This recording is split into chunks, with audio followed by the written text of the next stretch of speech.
En attendant, je vais commencer par présenter un petit peu notre association. Donc, cette conférence est organisée par les étudiants musulmans d'Audencia. C'est un groupe plus qu'une association parce que pour l'instant, on n'a pas la reconnaissance de la part de l'administration. Donc, nous, notre objectif, c'est simplement de créer du lien entre les étudiants musulmans de l'école Audencia qui est. Donc, je sais qu'il y a des étudiants, des, des personnes qui vont venir de l'extérieur ce soir et qui ne sont pas de l'école. Donc, Audencia, c'est une école de commerce qui se trouve principalement à Nantes, mais on a également un campus parisien. Donc, notre objectif, c'est de créer du lien, que ce soit à travers des conférences, à travers des rencontres, des repas, donc toutes sortes d'événements. Et également, on a une actualité et une activité sur notre compte Instagram. Donc, je vous invite à suivre si jamais vous ne suivez pas encore pour le moment. Donc le conférencier devrait arriver d'ici 2-3 minutes, Inch'Allah. C'est un petit peu les objectifs de ce soir. Donc nous, notre objectif de ce soir, on a invité Younes El Adli, qui est le CEO d'un compte courant islamique, qui se veut donc un compte courant halal. Nous, notre objectif, ça va être d'abord de retracer son parcours en tant qu'entrepreneur musulman pour voir un petit peu quels ont été ses obstacles, ses difficultés, qu'est-ce qui l'a amené ici, quelles études est-ce qu'il a dû faire pour en arriver là, et finalement aussi quelles expériences l'ont mené petit à petit à arriver à pouvoir lancer sa startup et voir également quels sont les débuts de cette jeune entreprise. Ensuite, on va essayer de comprendre un petit peu aussi quel est son domaine d'activité. Donc, aborder rapidement quels sont les sujets liés à la finance islamique. Et puis ensuite, on finira sur une session de questions-réponses où vous serez tous invités si vous avez des questions à poser, que ce soit sur les enjeux qui sont liés à la confiance, qui sont liés à la finance islamique, à l'entrepreneuriat ou à son parcours en particulier. Vous pourrez poser vos questions enfin, librement et je pense que ce sera aussi une partie qui sera très intéressante parce que il y aura de l'interaction entre le conférencier et tout le monde.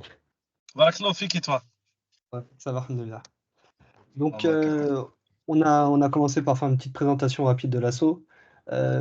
Pour revenir sur les objectifs de l'intervention de ce soir, notre objectif, ça va être dans un premier temps de retracer un petit peu ton parcours d'entrepreneur, voir un petit peu ce qui t'a mené à l'entrepreneuriat, quelles études tu as fait, quelle a été ta réflexion pour en arriver là, quels ont été également les projets que tu as pu mener, les réflexions que tu as menées. Comprendre ensuite un petit peu le domaine d'activité dans lequel tu es, notamment avec Laymoon, parce que nous, en tant qu'étudiants, on est beaucoup à être étudiants en école de commerce, en université, à étudier le domaine de la finance, et c'est un domaine qui nous intéresse pour une grande partie d'entre nous.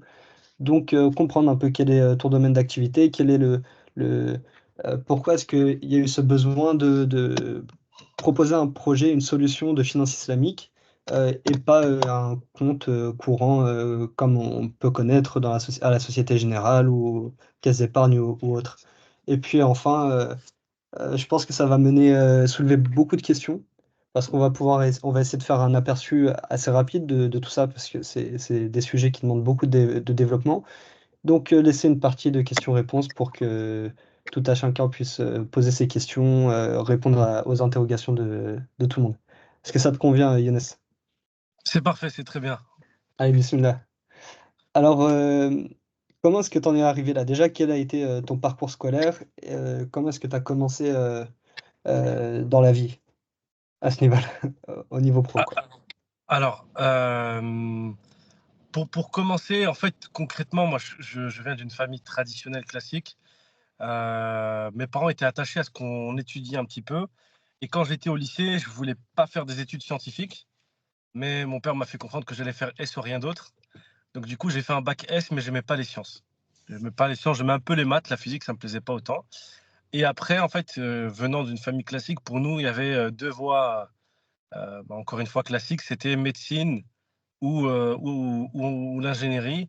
Réussir sa vie, c'était soit être médecin, soit être ingénieur. Il y avait pas de 3e voie et pourtant, mes parents, bien ils étaient très soucieux de notre éducation, ils m'avaient mis dans un lycée catholique. J'ai fait mon cursus dans un lycée catholique et que je voyais que beaucoup de gens faisaient des facs et cetera et tout, je comprenais pas trop. Donc je pars vers un cursus un petit peu d'ingénierie et en parallèle, En fait, dans mon enfance, alhamdoulilah, mais notre famille a été soucieuse à ce qu'on apprenne le Coran également. Donc quand on était petit, on allait, très souvent l'été au Maroc, pour apprendre le Coran. On allait dans les madrasas, on vivait avec eux dans la madrasa, comme des enfants marocains et c'est quelque chose qui au début, en fait, était pas forcément très, nous c'est pas quelque chose qu'on appréciait. Quand on était petits, moi et mes frères, on n'aimait pas du tout ça. On essayait tout le temps un peu d'esquiver et tout et d'ailleurs même quand on arrivait à 15 ans, tu vois, une fois que tu deviens un petit peu un ado, un homme, ça y est, on a fait comprendre aux parents: «C'est terminé, on n'en veut plus». Et ce qui s'est passé, c'est que pendant les études, j'ai ressenti ce manque de ce que j'avais commencé. Et d'ailleurs, même petite anecdote, un des étés où j'ai le plus travaillé, j'ai passé 3 mois de vacances. J'avais, je crois, 12 ans et j'ai passé 3 mois dans une madrasa perdue au fin fond de Fès, à la campagne. Et quand pendant mes études, l'envie revient, à 21 ans, je décide de prendre une année sabbatique entre ma quatrième et ma cinquième année. Je me OK. dis: «C'est le Tu bon étais moment dans pour prendre» des études de quoi à ce moment-là? d'ingénierie. OK. Des études d'ingénierie et je me dis: «C'est le bon moment pour apprendre le Coran». Donc je fais quoi? L'année d'avant, en fait, j'avais commencé un cursus à Château-Chinon en comment ça s'appelle? En sciences islamiques, À l'IESH, à l'IESH exactement, en parallèle de mes études. En fait, alhamdoulilah, nous, j'aime beaucoup travailler, on compte pas nos heures, on a grandi comme ça, tu vois? Un peu dans le stress, un peu rapide. Heu le fait de faire 7 heures de boulot par jour et de rentrer et dormir, c'est pas quelque chose qui faisait partie de notre ADN et donc du coup, première année, donc 4e année d'études, je fais ma première année à l'ESH. L'année d'après, je me dis: «Tu sais quoi? Je vais prendre une année sabbatique» et je pars au Maroc et quand je veux aller au Maroc, mon père me donne le contact de quelqu'un, en fait, qui est un grand cheikh dans l'apprentissage du Coran. Et la veille de mon départ, j'étais revenu à Grenoble pour tout ce qui était papier administratif avec l'école et cetera et tout et la veille, en fait, à Grenoble, il se passait souvent des un phénomène en début d'année, c'est qu'il y avait beaucoup d'étudiants étrangers qui venaient.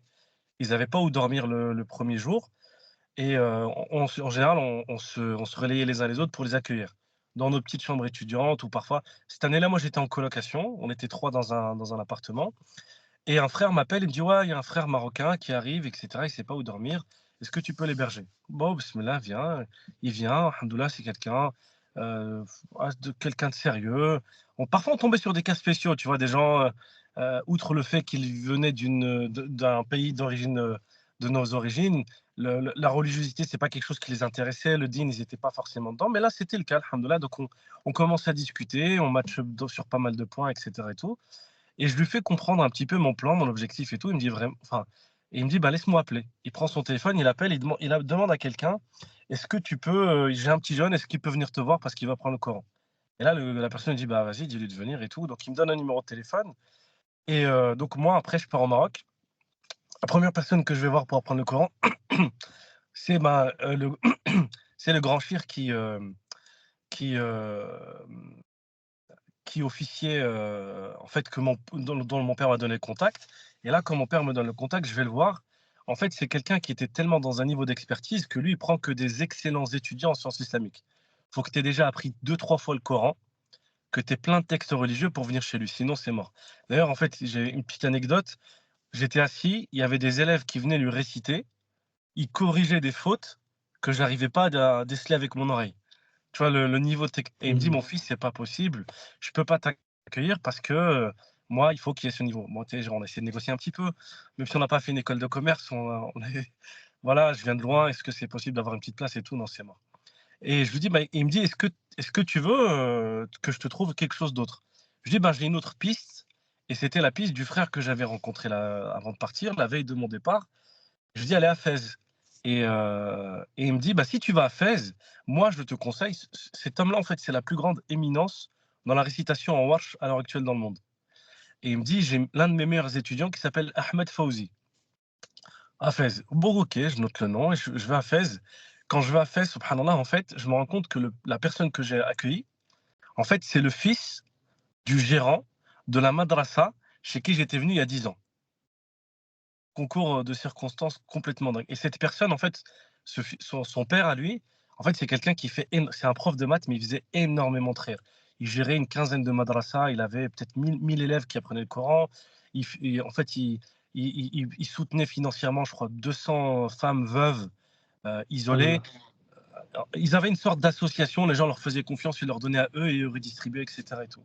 Et donc, du coup, bah, je l'apprends en arrivant à Fès. Et lui, à Fès, il a 15 madrasas.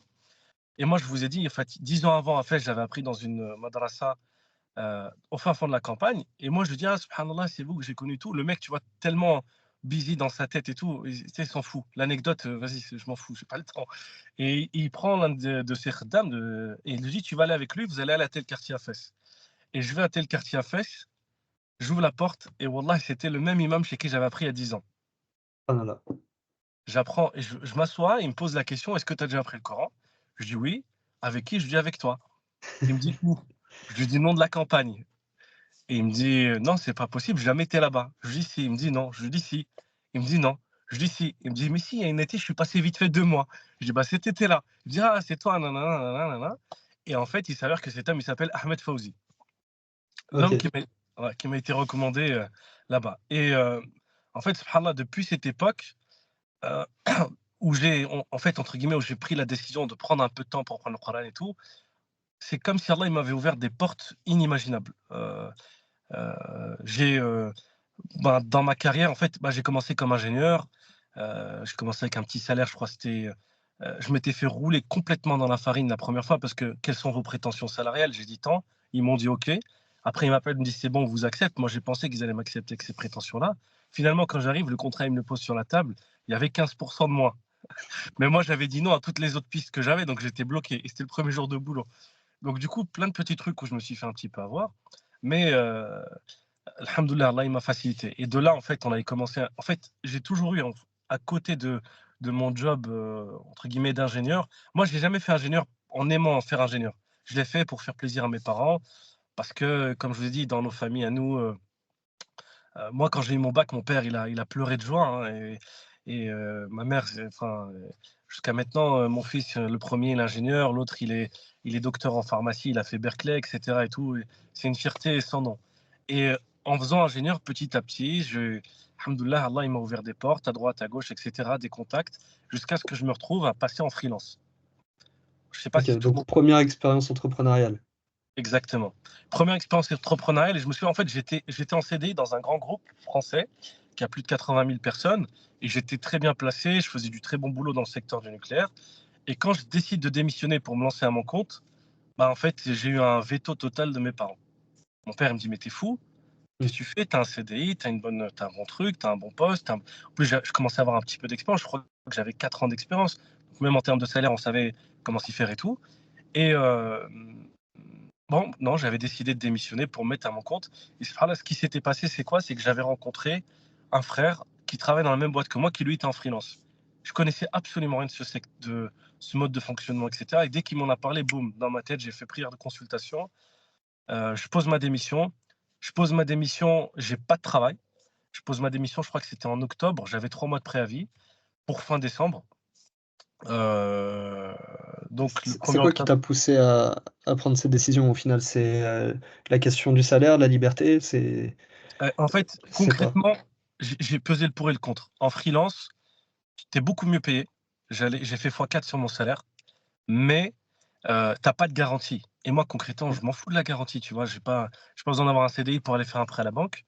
Et deuxièmement, tu vu, tu pas content de moi, tu me vires, je m'en fous. Heu, alors que tu vois, en général, le CDI dans le monde du travail, c'est la sécurité. Une fois que tu es en CDI, c'est très dur de te virer, même si tu fous rien, même si tu es en retard, même s'ils sont pas contents de ton boulot. Et moi, concrètement, non, tu pas content de mon boulot, vas-y, c'est pas grave, je vais chercher ailleurs et c'est à moi de faire mes preuves. Et donc du coup, je pose ma démission et bah, j'étais même pas au courant, subhanallah. Et il y a une personne qui travaille avec moi au bureau dans l'open space qui me dit: «Ah mais tu pas au courant, dans la convention Syntec dans laquelle on travaille, si tu démissionnes, tu as le droit à un certain nombre d'heures pour chercher un autre boulot». Et donc je fais mes calculs, j'ai le droit à, je crois, 11 jours de congé pour pouvoir chercher un autre boulot. Et là, à ce moment-là, je vais voir mon directeur de service, je lui en parle et c'était le mois de décembre. Et il me dit: «Tu sais quoi? Prends tout ton mois de décembre». Je prends tout mon mois de décembre, je pars en Umrah, je fais une Umrah, je demande à Allah Azza wa Jal de me faciliter et cetera et tout. Et subhanallah, à ce moment-là, j'avais rien. C'est-à-dire, j'ai même pas le droit au chômage parce que je démissionne. Et je fais des doigts pour tout, pour le mariage, etc. et tout. Alhamdoulilah, tous les doigts que j'ai faits se sont exaucés. À ce moment-là, je reviens. 2 semaines après, je signe mon premier contrat en freelance avec un taux journalier qui était même plus intéressant que ce que j'attendais. Et là, pareil, enfin, l'expérience, elle se passe tellement bien que ben, on propose quelque chose de supplémentaire, de plus intéressant. Donc moi, en parallèle, j'avais fini mes études à l'USH, religieuse. J'avais fini d'apprendre le Ok, Coran aussi. J'avais commencé même un petit master en Islamic Science qui était au Pays de Galles. Je ok. cherchais tu sais, un truc à faire à En distance, ligne? en ligne, voilà, en ligne, parce que j'avais pas le temps. Et j'ai trouvé ce truc-là en anglais, donc je commençais à faire mes petits mémoires, etc. et tout. Et en même temps, bah, je commençais à avoir des petits projets à droite à gauche. Et subhanallah, en fait, en essayant de faire des projets, l'un des premiers projets qui a le mieux marché, c'était Jana TV. C'était un petit média. J'avais commencé avec 3 fois rien. On était deux. Ensuite, on faisait du montage vidéo tous les deux le soir. Et petit à petit, on commençait à avoir un peu plus d'abonnés, de visibilité, etc. et tout, jusqu'à ce qu'on décide de prendre un salarié. On cherche, on trouve en offshore, en Côte d'Ivoire, un mec. Premier salaire que je donne à quelqu'un, il était de 120 €. Ok. C'est je m'en rappellerai tout le temps, c'est le premier salaire que j'ai pu, sortir pour payer quelqu'un. Bon, lui, il était en Côte d'Ivoire, il était content, nous aussi, alhamdoulilah. Et après, bon, le Vous projet de payez Jana. comment? C'était quoi le modèle économique? Avec vos économies ou Pardon? Ouais, c'était c'était avec vos économies? nos fonds propres. Ouais. 120 €, on mettait chacun payait un mois, un truc comme ça. On se coupait pas un pied ou un bras en payant 120 €. Après, bon, le projet de Jana TV montait un peu plus. Là, qu'est-ce qui s'était passé? En montant un peu plus le projet, on a eu tu vois, quelques petites collabs, un peu d'argent à droite à gauche. On décide d'ouvrir un bureau à Tunis. Et là, on recrute une équipe de 6 personnes. Alhamdoulilah, on a nos bureaux, un studio, des ordinateurs et tout, magnifique. Et le projet commence à monter de plus en plus, à être sérieux. Alhamdoulilah, on a du soutien, on a du travail qui commence à donner. Et on cherche des méthodes, des moyens de financement. Ce qui s'est passé en fait dans tous ces projets et quasiment dans tous mes projets de toute ma vie, c'est que j'ai géré des projets avec pas plus de 2-3 mois de visibilité en termes de trésorerie. C'est-à-dire qu'en fait, en termes de cash, j'ai de quoi payer les salaires et tout pour 2 mois. Dans 2 mois, Allah alam. Allah, on Et verra ce que va. vous aviez une vision à ce moment-là ou est-ce que c'était simplement vous avanciez petit à petit? Non, en fait, c'est ce qu'on appelle un peu le principe de l'effectuation. On teste. Mmh. On voulait faire une sorte de groupon pour les musulmans. On avait lancé le site, il s'appelait bonflair.fr, il avait floppé. On avait testé pas mal de trucs. Et l'un des trucs qui a marché, alhamdoulilah, c'est les moutons de l'Aïd. Moutons de l'Aïd, première année, en fait, on fait juste un petit test, on balance une image sur YouTube en communauté. À l'époque, je crois, on avait 40 000 abonnés, on n'avait pas énormément. Bon, maintenant, alhamdoulilah, on en a 10 fois plus. Et comment ça s'appelle? Et en fait, on fait 100 ventes. On se dit, bah, il y a un truc à faire dessus. L'année d'après, on fait 150. L'année d'après, on fait 400 ventes. L'année d'après, on fait 1500 ventes. L'année d'après, on fait 6000 ventes. Et là, je crois, l'année dernière, on a fait 17 000 personnes qui sont passées par nous avec Kepchi. Et on est devenu leader en France.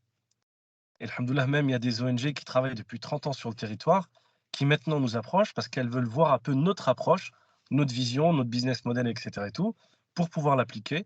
Bah, je peux vous citer des noms. On travaille maintenant en collaboration avec Life, avec le Secours Islamique, avec pas mal de grosses ONG. Et ça a été vraiment une véritable réussite. À ce moment-là, comment est-ce que vous vous êtes, différencié par rapport aux autres acteurs sur le terrain? En fait,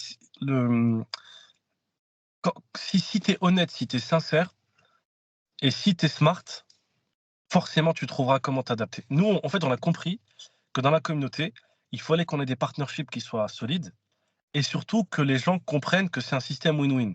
Donc, en fait, on est parti sur un marketing digital disruptif à 50%. Et de l'autre côté, on est parti sur aussi également sur un modèle économique qui a plu notamment aux mosquées. En fait, on disait aux mosquées, bah, parlez de Kepchi, on va vous faire un site web. Les mosquées, elles sont super contentes. C'est les anciens, les Shibani, ils n'ont pas de site internet beaucoup. Et donc, on leur fait le Il y a site la page gratuitement. Facebook, qui Ah, est exactement. inactive depuis 2012. Exactement. Et comment ça s'appelle? Et donc du coup, ce qui s'était passé, c'est qu'en faisant ça, en leur proposant le site web, nous, notre but, c'était de mettre notre produit sur leur site. Et comme ça, Zama, en fait, ça devient un point de vente, entre Mmh. guillemets. Sachant que religieusement, tu n'as pas le droit de faire de commerce lucratif dans une mosquée, mais si c'est à but non lucratif, alhamdoulilah, c'est possible. Et Kepchi, Jana TV, tout ça, le conseil d'administration, on était 4 à l'époque, on s'était promis de ne jamais gagner d'argent dessus ou autre. Tout ce qu'on gagne, on le reverse. Et donc, du coup, on proposait 50 € aux mosquées par mouton qu'elles vendent. Donc, et là, on s'est implémenté. Alhamdoulilah, maintenant, on a presque 250 partenaires, associations et mosquées sur le territoire national. Et c'est un petit peu je dirais la différence avec les autres structures. Les autres structures, quand elles vont dans des mosquées, elles vont pour faire des quêtes, pour demander pour Gaza, pour tel pays, pour telle chose. Mais de l'autre côté, elles ne donnent rien comme valeur à la mosquée. La mosquée, en fait, elle est toujours en train de tendre la main. Nous, la posture qu'on a, c'est en fait, je ne te demande pas de me rendre service. En fait, je viens avec une valeur que je te propose et toi, tu as une valeur à me donner. Et en fait, c'est un échange de bons procédés où tout le monde est égal. Tu vois? Et ça nous met même dans une position très forte où, en fait, c'est les gens qui nous sollicitent. On n'est plus dans cette position parce que même dans la vision de l'islam, la main qui donne est meilleure que celle qui reçoit. Et c'est même quelque chose qui est très frustrant. Normalement, pendant 1400 ans, les mosquées, elles n'ont jamais eu à tendre les mains ou à faire des quêtes maintenant comme on voit, tu vois? Limite presque l'imam pendant Tarawih, il te dit: «Je commence pas la prière, je fais pas l'Aïcha tant que j'ai pas récolté tant ou autre». Parce que normalement, on est censé développer toutes ces choses. Et ça, si vous voulez, on en parlera un peu plus en détail. C'est ce qu'on appelle le modèle du Waqf. Très brièvement, le Waqf, c'est une entreprise qui n'a pas d'actionnaire et dont tous les dividendes ils partent pour une cause, pour une œuvre de bienfaisance. D'accord. En gros, typiquement, quelqu'un il a un restaurant, bah, il dit bah, tout le restaurant il peut aller. Et religieusement, on peut céder ou faire un Waqf d'une partie de notre actif. J'ai un restaurant, je peux dire que 10% de mon restaurant, il est fils Et donc, Kepchi, on avait construit sous le modèle du Waqf. Alhamdoulilah, on s'est fait un peu nos classes et notre travail dessus. On a compris un petit peu la communauté, on a fait des partenariats. Et même typiquement, on a un partenariat historique qui est très beau. C'est que l'application Mawaqit n'a Mmh. jamais fait de partenariat avec personne. Elle a refusé tous les partenariats avec toutes les personnes du monde. Il y a même des gens qui leur ont proposé des gros montants. Ils ont dit non. Et les seuls avec qui ils ont accepté de travailler, ça a été Kepchi, alhamdoulilah. Et c'est des frères, notamment le frère Ibrahim, Ayour, et cetera. Je ne sais pas si vous avez l'occasion de les recevoir ou autre, mais ils ont très, très belle expérience à donner et c'est des frères magnifiques, alhamdoulilah, avec une très belle vision et qui font énormément de bon travail. Donc Mawaqit, pas mal de grosses mosquées. Kepchi, c'est des défis monstrueux sur le plan logistique, technique, matériel, financier, parce qu'en fait, nous, on achète nos cheptels de moutons avant de les vendre, et cetera et tout. Beaucoup de complexité et en même temps que tout ça s'est lancé, 2019, de base, je voulais faire un MBA. OK. Je voulais faire un MBA, j'avais passé mon GMAT. J'ai été pris dans 2-3 MBA pas mal classés, notamment, MBA en quoi? Tu heu, école de commerce, classique ou? ouais, en école de commerce classique, mais tu sais, j'avais regardé, tu sais, les classements de Financial Times OK. et je voulais faire un truc sympa. J'étais admis à HEC, j'étais admis, je voulais l'INSEAD, je sais pas si certains d'entre vous connaissent. C'est à l'époque, je sais pas où est-ce qu'ils en sont au niveau du classement, mais c'était numéro 1 Ouais, c'est toujours et pareil.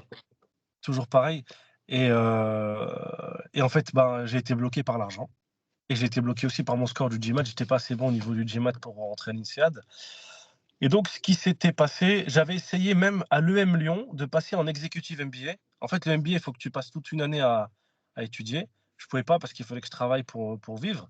Donc du coup, j'avais essayé de glisser dans le executive où tu fais des cours que le samedi.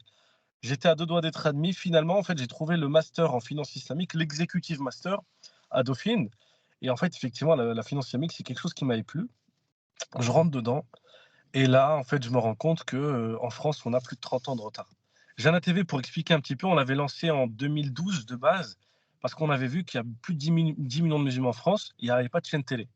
Je me dis: «Mais comment ça se fait?» Il y a des chaînes télé qui parlent de foot, il y a des chaînes télé qui parlent même d'équitation, il y avait à l'époque des chaînes télé qui parlaient de cuisine et les musulmans, bah, il y a rien qui parle pour eux et en fait, c'était, un constat qui est vrai, mais maintenant, tu vois, avec le recul, on sait que c'est pas ce qu'il faut faire. Parce que les médias, en fait, c'est un trou financier, c'est un gouffre. Il faut que tu aies quelque chose d'autre qui te le finance. Tu peux pas être rentable. Je crois qu'il y a 1 an et demi, Le Parisien, le journal Le Parisien, ils ont leur bureau juste en face des miens. Bernard Arnault, il a réinjecté 80 millions d'euros, tu vois? C'est souvent derrière des milliardaires qui vont donner la ligne, éditoriale, qui vont dire: «Voilà de quoi on veut qu'on parle» et qui en même temps vont financer pour faire un peu entre guillemets de la propagande.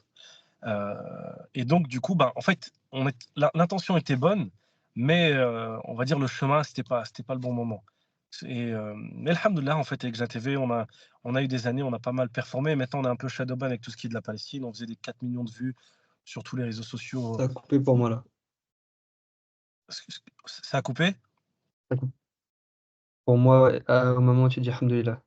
Ouais, Je sais pas alhamdoulilah, si pour, je disais 4 millions de vues par mois à peu près. Maintenant, on est shadowban sur toutes les plateformes, sur pas mal de plateformes et donc du coup, ben, executive master, on a du retard en France sur quoi? Sur le domaine bancaire. Le domaine bancaire, en fait, en analysant un petit peu, il est très complexe parce que la finance islamique, sans rentrer dans tous les détails de tout ce qui se passe, mais la finance islamique, c'est un domaine très complexe parce que c'est dans la religion musulmane, quelque chose qui rentre dans le chapitre de ce qu'on appelle les mu'amalat, dans le fiqh des mu'amalat. On a le fiqh des ibadat, la science des adorations, comment on fait la prière, comment on fait la zakat, etc. Et ça, les écoles, elles sont claires dessus, chacun suit une école, etc. Et tout. Mais le mu'amalat, ce qu'on appelle les interactions, c'est plus complexe. Et vu que c'est plus complexe, le champ de divergence est beaucoup plus profond. Ce qui fait qu'il y a énormément de produits dans la finance islamique qui font beaucoup de divergences. D'accord? Tu en as qui vont te dire ça c'est halal, d'autres non, etc. Et tout.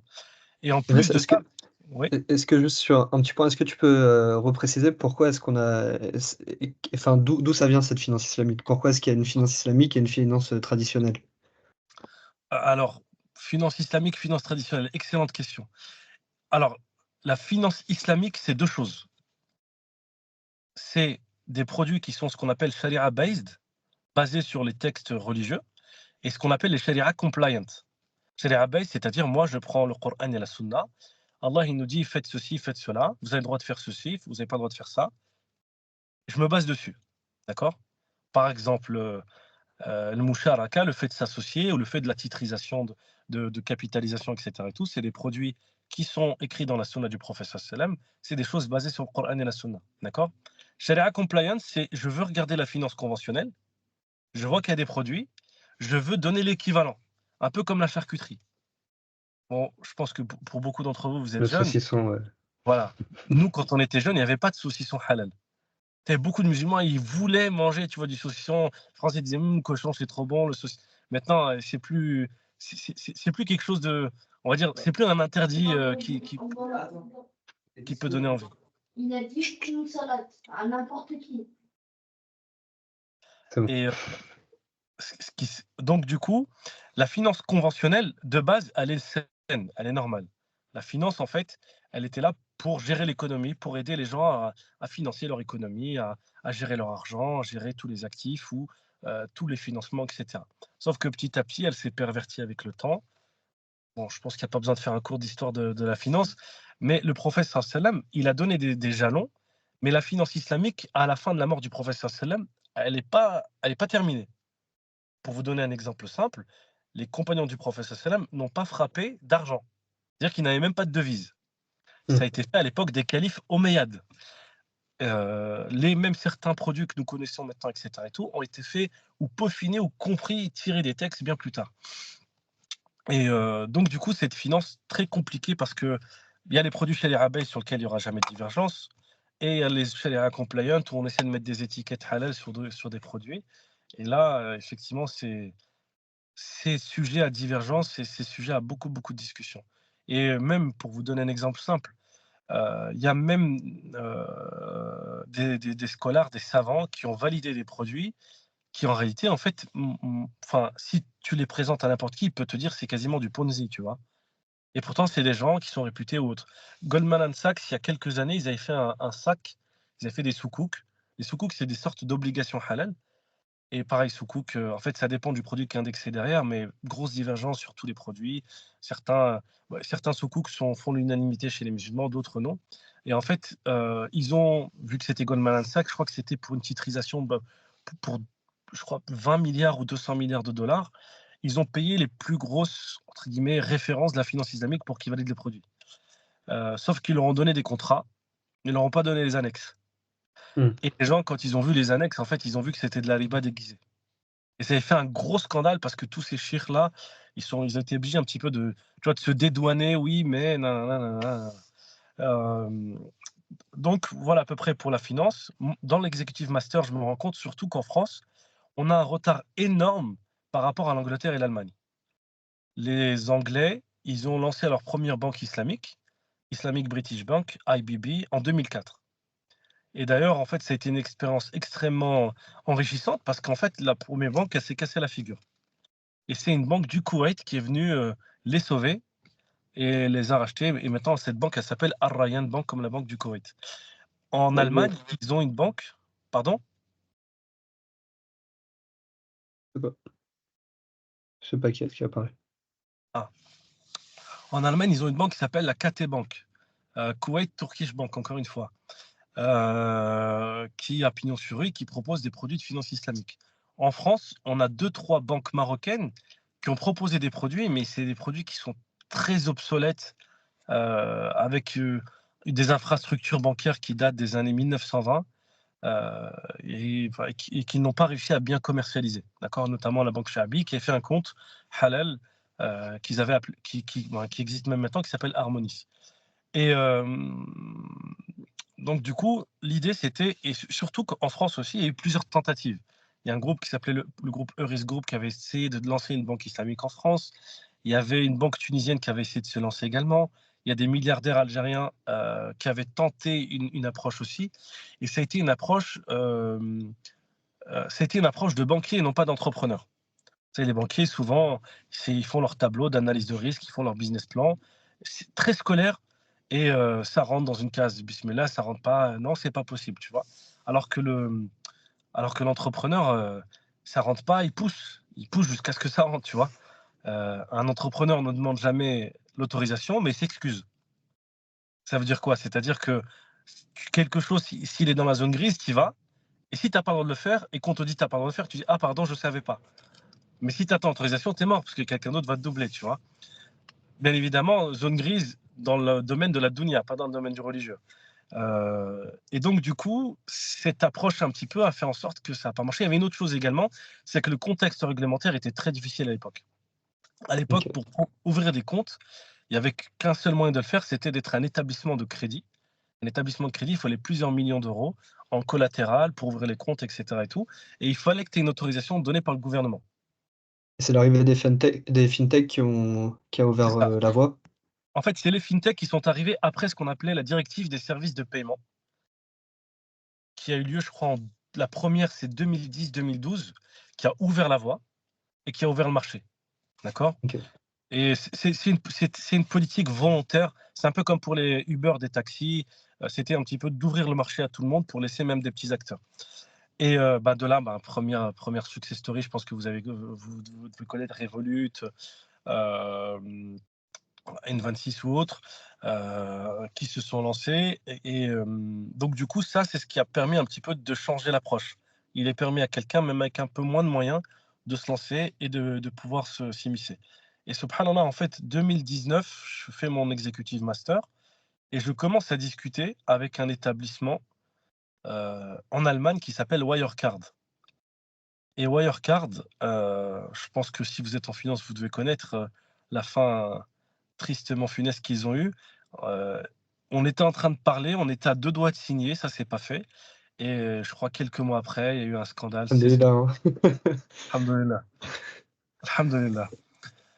Heu, En même temps qu'il se passe ça, il y a une société anglaise qui commence à parler d'ouvrir des comptes bancaires en France, halal, et de proposer des produits d'investissement. Cette société, elle s'appelle Wahed Invest. Wahed, W-A-H-E-D. Et moi, quand je les vois tout enthousiastes et tout, je leur écris un mail, je leur dis: «Bah, écoutez, si vous avez besoin d'aide, nous, on a de la base de données, on sait, on a du réseau, on connaît le monde et cetera et tout, on peut vous aider à commercialiser». Et aussi également, il y a le premier acteur qui commence à se enfin, je reçois pas de réponse. Le premier acteur qui commence à se lancer franco-français, il s'appelle Mizen, M-I-Z-E-N. Pareil, je Là, on leur est en quelle année? là, je crois qu'on est en 2020-2021. OK. 2020. Donc Wirecard, Wahed, Mizen, ouais, Mizen, ça doit être 2000, début 2020, fin 2020, début 2021. Pas de réponse. Le projet attend, stand-by et tout. Et après, en fait, Moi, comme je dis tout à l'heure, mon frère a fait Berkeley et il a fait HEC. Et c'est un très bon entrepreneur dans l'âme. Un jour, on était posé chez mes parents et on commence à discuter et on commence à se faire une sorte de plan de pourquoi on ne ferait pas nous. Et subhanallah, cette discussion, je crois, on a commencé à 16h, on a fini à 4h du matin. Tu vois, ça fusait dans tous les sens de comment on va faire, nanana. Et de là, vas-y, bismillah, on se lance. On a fait tapis, on a mis toutes nos économies. On a ouvert avec un premier capital notre société, on a mis tout ce qu'on avait dedans. Moi, à côté, j'étais encore consultant en freelance et alhamdoulilah, le consulting marchait plutôt bien, si bien que en fait, j'ai créé ce qu'on appelait une petite ESN. C'est-à-dire qu'en fait, dans ma société, je faisais plus que moi-même faire du consulting. En fait, j'avais des échos de certains besoins dans certaines sociétés et je plaçais des consultants et je prenais mes marges dessus. OK, donc toi, tu t'étais un petit peu retiré du consulting et par Non, je le rapport à faisais tes en même temps. ah, tu faisais les 2 Ouais, en même temps? exactement. M Maintenant, mais avec le temps, je me suis retiré, mais au ouais, début, quand l'idée est venue, je le faisais en même temps. et Jana TV et Capchi à ce moment-là, comment est-ce que tu gérais? J'arrivais à gérer un petit peu le tout. Heu, Après, alhamdoulilah, Kepchi avait commencé à un peu mieux marcher, et donc du coup, j'avais un peu plus de salariés. À l'heure actuelle, maintenant, si on prend tous les projets, je dois avoir peut-être entre 100 et 150 personnes, heu, collaborateurs avec qui je travaille. Mais ouais, avec le temps, petit à petit, le succès des gens qui adhèrent au projet, qui y croient, heu, ça m'a permis un petit peu de dégager du temps. Au début, les Déjà. sites web, même les pubs, c'était moi qui les faisais sur Canva, tout ça et tout. Maintenant, je regarde même plus ce qui se passe, tu vois? Je sais même pas ce qu'ils font et cetera et tout. On va regarder un peu plus les KPI au niveau de la gouvernance et cetera et tout pour prendre les bonnes orientations. Mais c'est pas la même chose. Et donc du coup, bon, on pose notre capital, on part pour travailler avec une première société en France, un core banking français et ça se passe mal. C'est là où en fait, quand on lance le capital et cetera et tout, c'est là où j'avais fait la première vidéo où je parlais aux gens d'une carte bleue halal et cetera et tout et la vidéo a bien marché. Donc le besoin, il était présent, mais problématique technique et en fait, on n'était pas les seuls à en pâtir, pardon et on a eu beaucoup, beaucoup, beaucoup de péripéties. Obtenir nos agréments et tout ce qui s'ensuit était très complexe. Pour vous donner un exemple simple, 2022, 2023, on devait se lancer et devait se lancer officiellement le 13 février. Le 4 février, on reçoit un courrier. En fait, le core banking avec lequel on travaille était frisé par le régulateur, par la banque centrale, parce qu'il avait un agent qui envoyait de l'argent en Russie. Et avec les sanctions, et cetera et tout, ben, en fait, ils ont frisé tout le monde. Donc là, alhamdoulilah, finalement, et subhanallah, en fait, dans l'entrepreneuriat aussi, il y a une chose qui est très intéressante, c'est que quand on laisse nos affaires à Allah subhanahu wa ta'ala, même quand les choses ne marchent pas, il y a une sagesse derrière. Quand je commençais à parler du projet, il y a eu pas mal, entre guillemets, pas d'engouement, mais de réceptivité d'une partie de la population musulmane. Mais une grande partie, en fait, ouais, ils nous disaient, en fait, ouais, en gros, vous êtes un N26, mais avec une étiquette halal, tu vois, si je schématise. Et ça, c'était il y a 2 ans.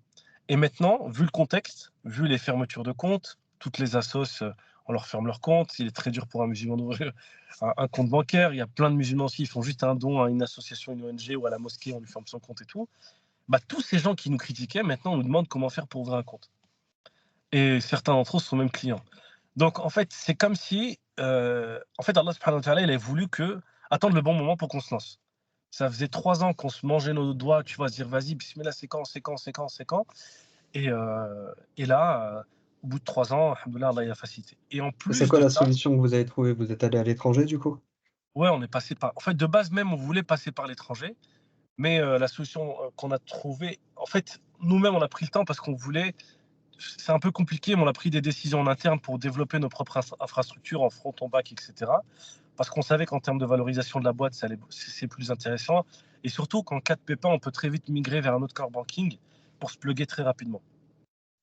Donc malgré tous ces aléas, toutes ces problématiques et tout, alhamdoulilah, en fait, il s'est passé une bénédiction, c'est qu'on avait un concurrent, un outsider qui est venu. Et là, ben, écoutez, on est des musulmans, mais on est des compétiteurs. Même si le prophète sallam a demandé aux musulmans de ne pas se concurrencer. Nabi sallam dans le hadith, il a dit: «Wala tanafasu». Ça veut dire quoi? C'est-à-dire que même si on fait une sorte de compétition, elle se doit d'être extrêmement saine et je ne dois jamais, en tant que musulman, porter préjudice, même à mon compétiteur, entre guillemets. D'accord? Euh, c'est une interdiction qui est formelle. À titre d'exemple, les musulmans, pendant très longtemps, ils avaient une vision en fait très décomplexée du business ou de l'entrepreneuriat. Quelqu'un qui avait un commerce, il y a même des histoires qui sont racontées dans Tarikh Baghdad où il y avait des commerçants, on venait chez eux pour acheter, ils disaient non, non, moi, alhamdoulilah, j'ai fait ma journée, j'ai fait mon chiffre de ma journée, va chez un tel, il vend le même produit que moi, mais il est jeune, il vient de se lancer, il vient de se marier, il n'a pas comment vivre, va acheter chez lui. Deviens Ah, son moi, client. c'est du vécu, ça. J'ai déjà vécu ce genre de situation en Tunisie. On est bien. Subhanallah. Subhanallah, ouais. Mais ça c'est l'éthique musulmane. En fait, l'islam, il est capitalisto-socialiste.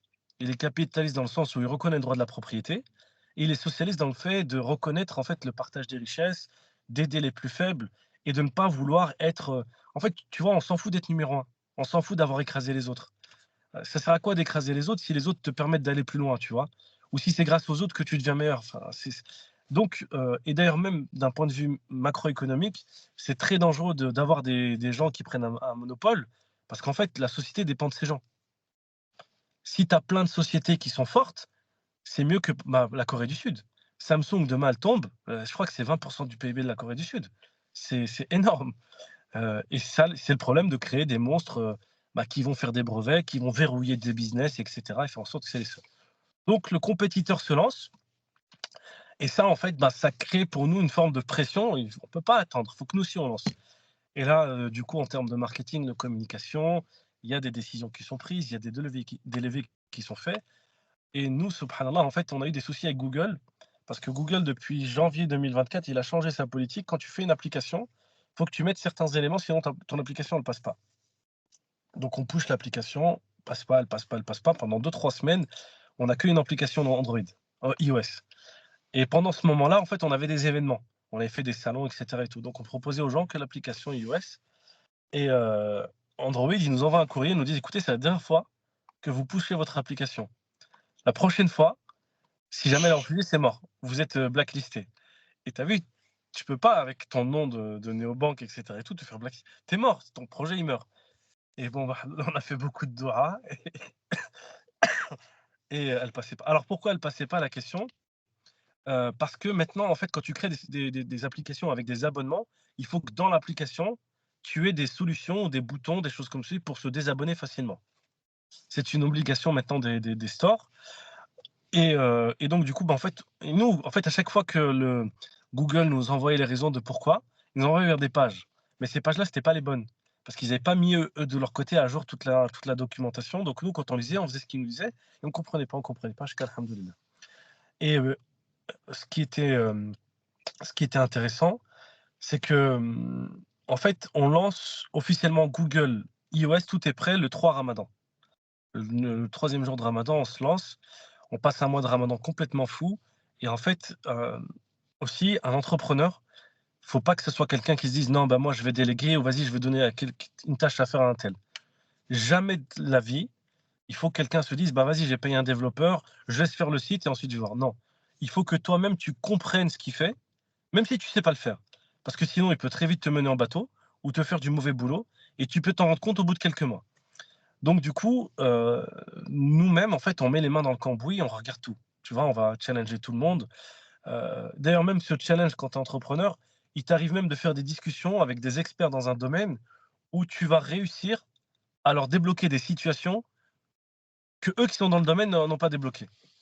Et c'est pas parce que tu es un génie, c'est juste parce que tu as le souci en toi et que lui, il l'a pas en fait. Lui, il est là, il fait son boulot sur son bureau, posé, et il fait ses heures, il s'en fiche. Alors que toi, c'est un problème, c'est toi qui le vis. C'est ce qui s'était passé, subhanallah, même pendant le développement de la conception du monde nucléaire en France, dans les années 60. En fait, le nucléaire français n'arrivait pas à sortir. Les ingénieurs français avaient du mal à sortir des centrales nucléaires. Et ce qui s'était passé, c'est le général de Gaulle qui est parti en personne au CEA, et qui était parti, s'est assis, il leur a dit expliquez-moi les problèmes. Et c'est lui qui les a débloqués. Pourtant, lui, c'est pas un ingénieur physicien ou autre chose. Mais en fait, il en allait de l'intérêt de la nation. Et là, subhanallah, la France, entre-temps, tous les ingénieurs qui avaient fait du nucléaire, ils sont partis à la retraite. Elle a essayé de refaire des centrales nucléaires. Flamanville, ça fait, je crois, 15 ans qu'ils sont sur le projet. Il devait coûter 3 milliards, il en coûte 16. Toujours pas sorti. Et je ne sais pas s'il va sortir un jour. Comme quoi, donc, un entrepreneur, tout le temps, il met les mains dans le cambouis. Donc, nous, pendant le ramadan, on est sur tous les fronts. Le jour, on travaille la journée. Le soir, ce qu'on fait, chaque soir, on prie dans une mosquée différente. On distribue des flyers. On distribue. Et en fait, à la sortie des tarawih, on fait les tarawih et juste avant le chef al witr, on sort comme ça, on distribue aux gens. Et on a des membres de l'équipe qui pensent que ça sert à rien. Nous, c'est extrêmement utile parce qu'en fait, on comprend directement la réalité du marché. Parce que là, encore une fois, si tu veux entreprendre, tu peux avoir la plus belle et la meilleure idée du monde. Ton idée, ça se trouve, elle est nulle, ou ça se trouve, elle est super top. En fait, ce qui va te dire si ton idée, elle est bien ou elle est mauvaise, c'est le marché. C'est le marché qui va te faire comprendre est-ce que ton produit il est bon, est-ce que tu dois l'adapter, le mettre à jour ou autre chose. Et t'as beau être même Apple, hein. Apple a lancé des produits qui ont fait des flops. Le dernier, le Vision Pro. Ils ont mis je sais pas combien de centaines de millions, je crois même des milliards dans les brevets, dans les technos, etc. et tout. Mais voilà, le marché, c'est un produit qui ne l'intéresse pas. Apparemment, les gens ils ont eu mal à la tête en testant, etc. et tout. Beaucoup de retours. Et donc, du coup, au début, voilà, on se prend même aussi également beaucoup de mépris. Une banque halal, ça n'existe pas. Des produits comme ça, c'est n'importe quoi. Comment vous financez? Vas-y, c'est pas vrai. Si vous êtes vraiment véridique, en fait, il y a des gens, Msakin, ils sont tellement dans le complot que pour eux, c'est pas possible qu'un musulman entreprenne. Vous savez, c'est un peu le syndrome de l'éléphant et la corde. Un éléphant, quand il est petit, l'éléphanteau, son maître va l'attacher avec une corde à un arbre très solide. Et l'éléphanteau, pendant qu'il est petit, il va essayer de se défaire. Il ne va pas y arriver, il va se faire mal plusieurs fois, jusqu'à un moment, il va abandonner. Et quand il va abandonner, le maître, il peut même l'attacher à une chaise. L'éléphant ne bougera plus, même s'il fait 2 tonnes. Parce qu'en fait, psychologiquement, il pense qu'il ne peut pas y arriver. C'est un peu le même syndrome qu'on trouve un peu dans la communauté, où des gens te disent « Ouais, c'est impossible, moi je porte le hijab, j'y arriverai pas. » Ou là « Ouais, on va me fermer des portes. » Mais teste. Et puis si on te ferme la porte, passe par la fenêtre. Tu es un entrepreneur. En fait, un entrepreneur, il ne sait pas ce que ça veut dire, non. Non, je peux pas, c'est pas possible, ça n'existe pas dans sa tête. Non, ça veut dire oui, mais. Tu vois, ou alors c'est par une autre voie et c'est par autre chose. Et donc, du coup, au début, il y a ça. Mais en même temps, en fait, on fait un travail de marketing digital, on crée un petit peu de podcasts, on parle surtout sur certaines plateformes de réseaux sociaux, on fait du testing. On se rend compte qu'il y a des réseaux sociaux où ça mord un peu plus et où les coûts d'acquisition sont les plus intéressants, les plus faibles. Donc, on met un peu plus le paquet dessus. Et un frère prend le flyer et il le met sur Twitter. Je pense que certains d'entre vous l'ont vu. Voilà, c'est quelque chose de totalement random. On n'a rien demandé à personne.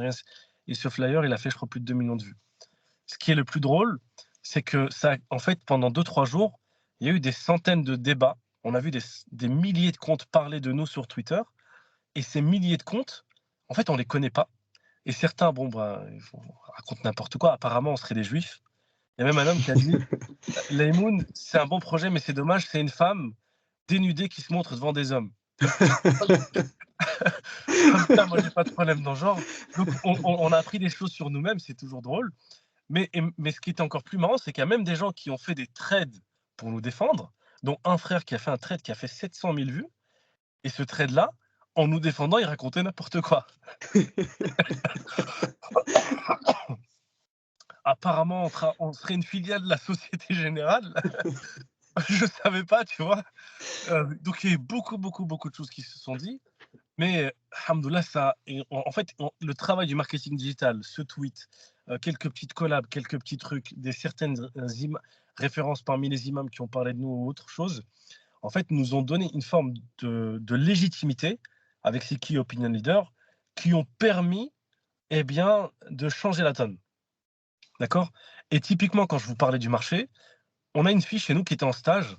Elle a parlé à ses parents du projet, Laymoun, voilà, c'est une carte bleue, blablabla.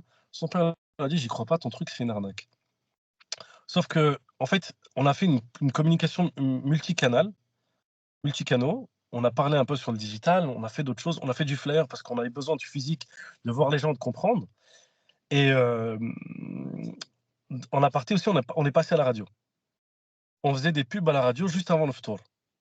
Sur Beurre FM. Beurre FM, France Maghreb, Radio Orient, je crois, quelques trucs comme ça. Et on a aussi envoyé des notifications push sur certaines applications.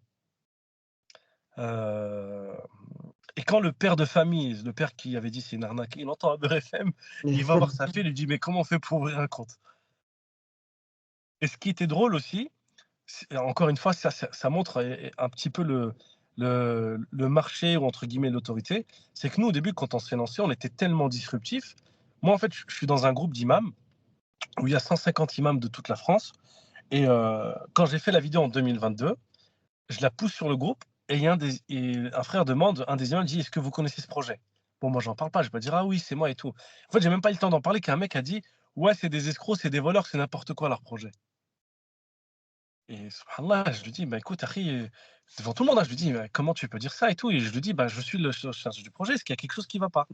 et le mec commence à sortir soi-disant des normes d'un livre qui s'appelle les normes de la entre guillemets «charaïques» de la finance islamique. C'est un nombre qui est fait par la plus grosse instance de la finance islamique mondiale qui s'appelle AAOIFI, l'AOIFI. Et il dit: «Ouais, dans les normes charaïques, il y a ça, vous n'avez pas respecté ça, ça». Je dis: «Ah bon, c'est quelle norme?» Il me sort un numéro et en fait, là, subhanallah, pendant que j'écrivais avec lui sur WhatsApp, j'avais le livre devant moi.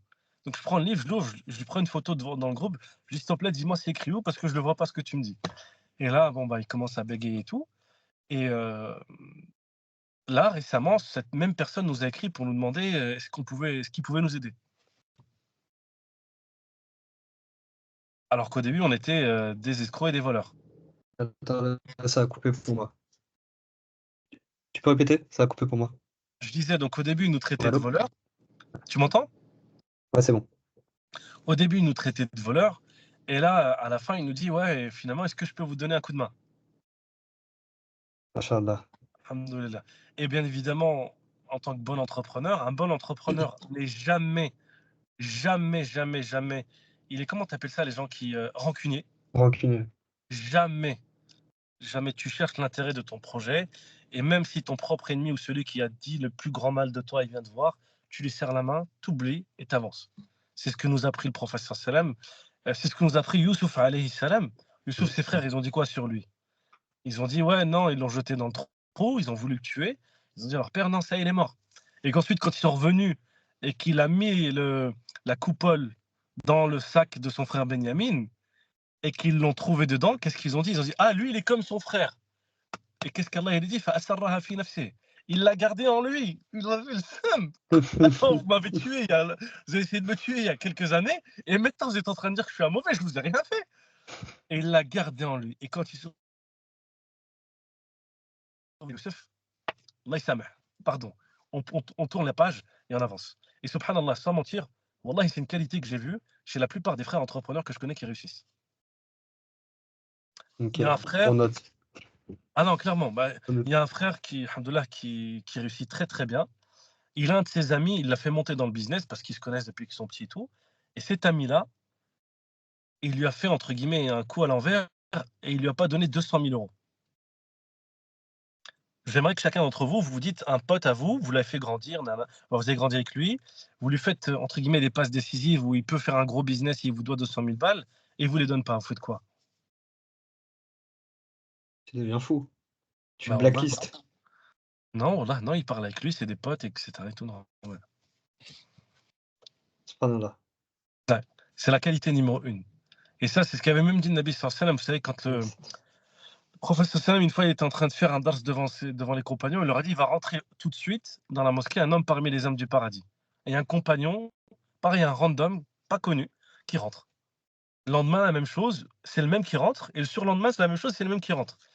Et je crois que c'est Talha ibn Ubaydillah radiallahu anhu qui va le voir, et en fait, il va lui dire une excuse, il va dire: voilà, moi, j'ai pas où dormir, je te demande l'hospitalité musulmane qui est de 3 jours. Normalement, le musulman doit accueillir son hôte minimum pendant 3 jours, c'est le droit de chaque musulman. Parce que j'ai pas où dormir. Et en fait, Talha a fait ceci, pourquoi? Parce qu'il voulait vivre avec la personne pendant 3 jours et voir quelle action poussait ce compagnon à être meilleur que les autres. Et en fait, pendant 3 jours, il voit rien.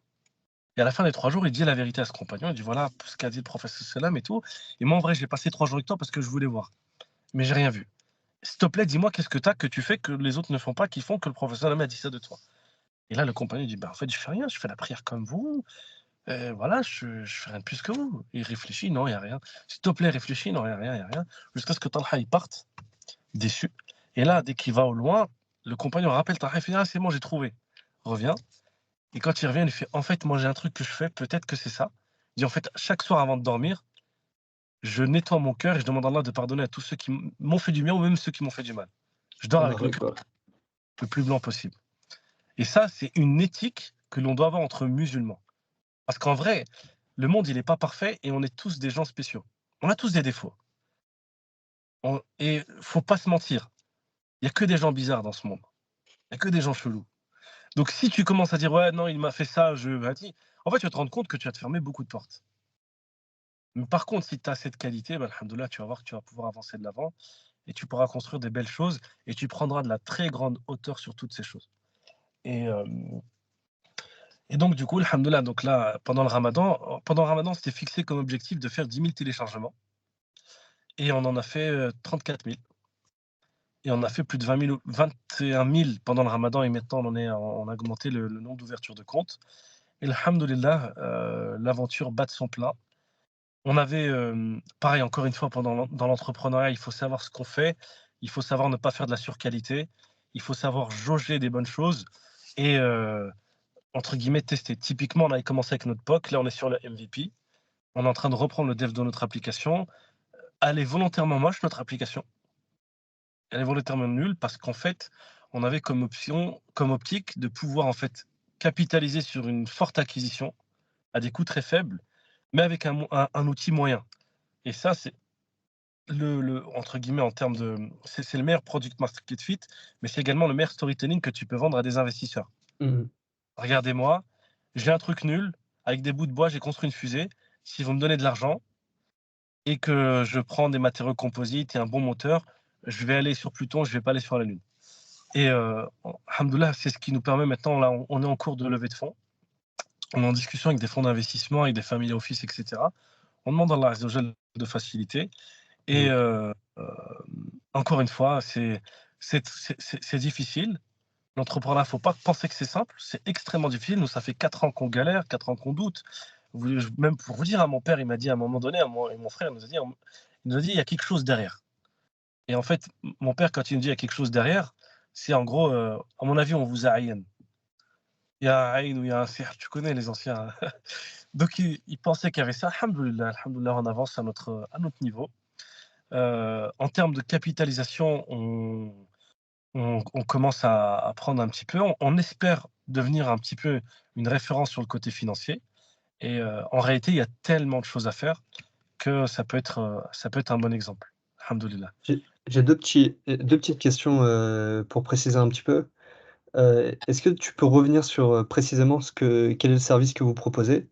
Et la deuxième question, c'est par rapport tu as évoqué le sujet de la confiance. Il y a beaucoup de personnes qui n'avaient pas confiance dans ce projet. Est-ce que c'est vraiment halal ou pas? Est-ce que vous êtes, audité? Comment est-ce que ça se passe pour savoir si, c'est un projet qui est sérieux, qui est halal? Et si moi je mets mon argent, est-ce que je risque pas de le perdre si demain, ça ferme? Alors, on commence par quelle question? C'était quoi la première? C'était, le service que vous proposez. Alors, service qu'on propose. En réalité, on ne propose pas un service différent de ce que les autres banques proposent. D'accord? On va proposer dans un premier temps des choses très simples. En fait, comme je dis, le marché, c'est le plus important quand on lance un produit. Et nous, quand on a décidé de se lancer, on a fait des sondages sur beaucoup de musulmans. En fait, on a fait des sondages, pas au nom de l'Aïmoun. Et vu que moi, j'avais quelques médias, etc. et tout, j'ai balancé les Google Forms, etc. et tout, j'ai eu énormément de retours. J'ai plus de 4000 retours. Et je me suis rendu compte que beaucoup de musulmans euh, étaient soucieux un petit peu de où allait leur argent, mais surtout qu'il y avait beaucoup de trucs très simples qu'on pouvait corriger et rectifier. Notamment, par exemple, il y a beaucoup de musulmans qui ont des livrets A.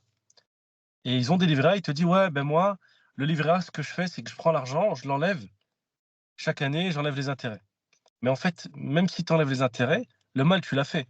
Parce qu'en fait, avec ton argent, ils ont créé de la riba. Et la riba, l'usure, c'est l'un des pires péchés qui existent en islam. D'accord? Le prophète sallallahu alayhi wa sallam a dit un dirham de riba équivaut à 30 fornications. D'accord? C'est le seul péché en islam où Allah Ta'ala, dans le Coran, il a dit si vous ne l'arrêtez pas, attendez-vous à ce que Allah et son messager vous combattent. Allah et son messager te combattent.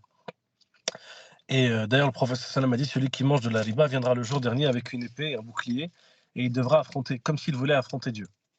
C'est démontrer la gravité de ce péché-là. Et deuxième chose également, heu, on s'est rendu compte que beaucoup de musulmans, sont conscients de ce que les banques, elles font avec l'argent qu'ils posent même sur leur compte de dépôt, les comptes courants. Heu, D'ailleurs, vous pouvez même faire l'exercice, vous tapez le nom des banques françaises, n'importe laquelle, Société Générale, BNP Paribas, Crédit Agricole, et vous tapez à côté colonie israélienne. Vous allez voir qu'il y a des articles qui démontrent que plus de 250 milliards d'argent, d'euros, ont été accordés comme financement par les banques françaises aux colonies israéliennes. D'accord? Et ça, c'est en grande partie, grâce aux fonds déposés sur les livrets A et les comptes courants. Parce que dès lors qu'on ouvre un compte courant, en fait, on autorise la banque à utiliser notre argent. La banque va garder un collatéral, mais le reste, elle va le placer soit dans le marché interbancaire, sur des périodes très courtes, ou soit sur des produits un peu plus longs. Et l'idée, c'était de dire aux gens, bah, nous, on va vous proposer un produit où votre argent, il va être dans un coffre-fort et personne ne va le toucher. Ce qu'on appelle un compte de cantonnement. Donc ça, c'est le premier produit. Et le deuxième produit, bah, c'est un livret A sans intérêt, où l'argent n'est pas placé, il n'est pas épargné, on ne travaille pas, mais on te le met de côté. Et ça, d'un point de vue technique, c'est super simple à faire. C'est juste un deuxième wallet qu'on met. Mais on l'a appelé livret A halal. Pour des petits jeunes, ça parle pas. Mais pour les anciens, ah ouais, quand même, un livret A où j'ai pas d'intérêt, c'est intéressant. Tu vois? Comme quoi, parfois, en fait, vraiment, c'est encore une fois, c'est le marché. Il y a des solutions que tu peux faire en bricolant deux trucs, mais le marché, si ça lui plaît, il le prend. Un cas très simple, bah, mon frère qui était en pharmacie, il me dit qu'il y a une personne qui était venue pour demander de l'huile de ricin. En fait, ils avaient un produit avec de l'huile de ricin étiquetée et cetera qu'ils vendaient. Ils en avaient plus. Il y a une personne qui est venue demander ce produit et mon frère, il lui dit: «Bah, écoutez, j'en ai pas, mais si vous voulez, moi j'ai des bouteilles d'huile de ricin, je peux vous le mettre dans une bouteille transparente, et c'est moins cher». Et la dame lui dit: «Non, non, je veux ce produit-là». Je lui dis: «C'est la même chose». «Ouais, mais même je veux ça». Parce qu'en fait, le marché n'est pas cohérent. Il n'est pas mathématique, il n'est pas rationnel. Il y a de l'humain dedans, il y a de l'émotionnel, il y a beaucoup de choses qui font qu'en fait, ça sert à rien de vouloir faire des trucs trop compliqués. Parfois, il faut voir ce que les gens veulent, leur donner et c'est bon, tu vois? Typiquement, heu, tu vas dans une boulangerie, tu achètes une baguette et à côté, il peut te vendre, je sais pas moi, dans un supermarché, il te vend une baguette à côté du thon. L'un, 1 € le thon, 1,50 € et s'il te le met dans le pain, il va te le vendre à 4,50 €, tu vois? Et les gens vont acheter. Les gens vont acheter normal. Donc le marché est un peu spécial, donc on a proposé ça comme deuxième produit et le troisième, calculateur de zakat. Pourquoi? On s'est rendu compte qu'il y a énormément de musulmans qui ne savent pas ce que c'est que la zakat et qui ont du mal à la calculer et qui, ont besoin d'aide là-dessus. Donc de base, on voulait même faire une formule ou un modèle où vraiment on récoltait la zakat pour la redonner directement. On voulait signer des partenariats avec des grosses ONG, bah, notamment Secours Islamique, etc. On s'est rendu compte que c'est difficile en termes de risque. Donc nous, ce qu'on s'est dit, c'est simplement, on va aider les gens à calculer leur zakat et leur permettre de le faire. D'accord? Donc voilà le produit. Maintenant, en termes de sécurité et de fiabilité. Alors, bien évidemment, le risque zéro n'existe pas, que ce soit pour nous ou pour la BNP Paribas ou Société Générale ou autre. Toutefois, en fait, les banques, elles garantissent avec un fonds de garantie 100 000 € de dépôt. Si tu déposes ton argent chez la banque, l'État te garantit 100 000 €. Pourquoi? Parce qu'en fait, quand la banque, elle va déposer de l'argent, quand tu vas déposer de l'argent chez la banque, elle va garder une petite partie avec les formules de Bâle 3 en collatéral et le reste, elle va le placer. D'accord? Et en fait, avec ce modèle-là, l'État, il te dit: «Bah, moi, vu qu'eux, ils ont mis ça de côté et cetera et tout, je te garantis jusqu'à 100 000 €». Nous, vu qu'on met en place des comptes de cantonnement, l'argent ne touche pas aux gens des gens. C'est-à-dire que même si nous, on venait à couler, bah, en fait, on va dire aux gens: «Envoyez-nous des RIB et merci, au revoir». On vous En renvoie. Exactement, on vous renvoie votre argent et c'était une belle aventure et peut-être, on donnera les relais à quelqu'un et tiens, Si je refais. si je comprends bien, c'est comme si, je t'avais donné mon argent, tu le mets dans un coffre-fort. Si demain tu peux plus payer le local dans lequel tu as tous les coffres-forts, bah, tu rends le local et tu rends l'argent. C'est exactement ça. OK. C'est exactement ça. Et donc voilà en termes de est-ce qu'il y avait une autre question, c'est ça, hein? Ça ça a coupé pour moi là. Je te disais, c'est exactement ça. Est-ce qu'il y avait une autre question? Ouais, c'était, est-ce que vous êtes audité? Ah oui, alors l'audit, on a des boards. Ça aussi, quand tu es entrepreneur, l'une des meilleures choses à faire, c'est de s'entourer de gens qui sont très bons dans les domaines dans lesquels en fait, c'est des gens, ils vont pas, tu vas peut-être pas les payer, mais si tu arrives à bien communiquer avec eux, ils vont te donner du conseil gratuit qui vaut de l'or. D'accord? Et souvent, c'est des gens qui ont réussi dans leur vie et toi, tu vas venir avec la casquette de petit jeune qui a un projet et qui a besoin de conseils et ça, les gens, ils vont surkiffer de t'aider parce qu'en fait, vu que Zama ils ont socialement, ils sont en haut, ils vont naturellement, une personne qui est en haut veut toujours donner l'ascenseur aux autres pour qu'ils remontent, tu vois? Mmh. Typiquement en marketing, on a, dans notre board marketing un mec qui est l'ancien CMO, Chief Marketing Officer de Coca-Cola Middle East. Il a fait une vidéo avec, Maradona. Il a fait un film même avec Maradona. Il a eu plus de 50 awards tu sais, des prix, des récompenses sur tout ce qu'il avait fait et subhanallah, il est rentré chez nous. Pourquoi? Parce qu'il arrivait à un âge où il est tombé malade et cetera et tout. Il a fait le tour du monde, il a travaillé chez les plus grands groupes, chez Nike, chez tout le monde et il nous aide alors qu'en fait Paramount l'a contacté pour, en fait, Paramount a lancé Paramount+ pour concurrencer Netflix. Ils voulaient prendre lui pour s'occuper de toute la strat marketing et devenir le directeur marketing et il a refusé. Et là, il prend des petits projets à droite à gauche, il aide des gens. Et typiquement, voilà, c'est une pépite en or. Donc, il y a ça, c'est les boards. En termes de strat, en termes de gouvernance, en termes même de tech, on a des gens qui sont ultra calés et desquels on prend énormément de conseils. Parfois même pour prendre une décision, on va appeler 4, 5, 6 personnes, surtout quand c'est des décisions compliquées, complexes, etc. Et tout. Alhamdoulilah, souvent on a des excellents retours en tout ça. Maintenant, pour le volet religieux. Le volet religieux, on a aussi un board de conseil, mais on a également aussi des personnes qui ont été payées pour valider tous nos contrats. D'accord? Ces personnes-là, en fait, c'est ce qu'on appelle en finance islamique le Sharia Board, le bureau religieux. Ce bureau religieux, il est là pour analyser les produits que tu proposes, rentrer même dans le détail des contrats, des transactions, des prestataires, etc. et tout, pour définir la licéité ou non du contrat ou du produit. Mais comme je dis, la finance islamique, c'est tellement tout et n'importe quoi que moi-même, j'ai vu des Sharia board émettre des fatwas, parce qu'une fois que le Sharia board analyse ton produit, s'il donne l'accord pour la commercialisation, en fait, ce n'est pas un accord de commercialisation simple, c'est ce qu'on appelle une fatwa. C'est une fatwa religieuse. Et vu les divergences qu'il y a dans la finance islamique, etc., et tout, c'est très complexe. Nous, volontairement, on est parti chercher le mec en finance islamique en France le plus strict, le plus rigoriste, excusez-moi l'expression, le plus islamiste.